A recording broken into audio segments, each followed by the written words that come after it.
तर पुढची बातमी अमेरिकेनं रशियाकडनं कच्च्या तेलाच्या खरेदीवरील मुदत आणखी 1 महिन्यासाठी वाढवली आहे। 30 दिवसांची मुदत वाढवण्याचा अमेरिकेचा निर्णय। रशियाकडनं तेल खरेदीसाठी अमेरिकेनं दिलेली मुदत शनिवारी संपली आहे। पूर्वी देखील रशियाकडनं तेल खरेदी करत होतो आणि यापुढे सुद्धा खरेदी करत राहू असं केंद्र सरकारनं अमेरिकेला सुनावलंय। अमेरिकेनं रशियाकडनं कच्च्या तेलाच्या खरेदीवरची भारतासाठीची मुदत वाढवली आहे। 30 दिवसांची मुदत वाढवण्याचा अमेरिकेनं निर्णय घेतलाय। मात्र पूर्वी देखील रशियाकडनं तेल खरेदी आम्ही करत होतो आणि यापुढे देखील करत राहू असं केंद्र सरकारनं अमेरिकेला सांगितलंय।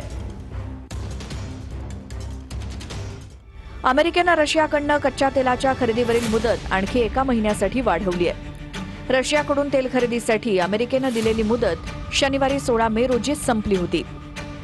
मात्र अनेक देशांनी रशियाकडनं तेल खरेदीसाठी आणखी वेळ मागितल्यानंतर 30 दिवसांची सूट वाढवण्याचा निर्णय घेण्यात आलाय।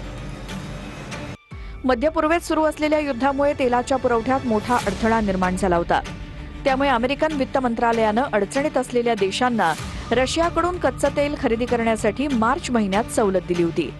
त्यानंतर एप्रिलमध्ये पुन्हा सवलतीत वाढ करण्यात आली। पूर्वीही रशियाकडनं तेल खरेदी करत होतो आणि पुढेही खरेदी करत राहू असं म्हणत भारतानं अमेरिकेला सुनावलं।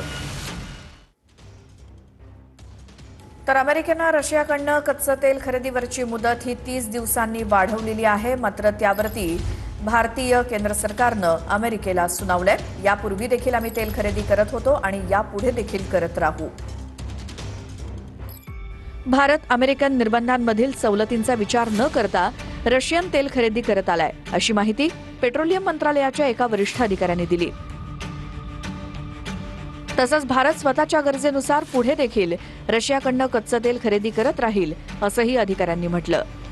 तर कच्च्या तेलाच्या पुरवठ्यात कोणतीही टंचाई नाही आणि दीर्घकालीन करारांच्या माध्यमातून पुरेशा प्रमाणात तेलाची व्यवस्था करण्यात आली आहे, अशी माहिती पेट्रोलियम मंत्रालयाच्या संयुक्त सचिव सुजाता शर्मा यांनी दिली।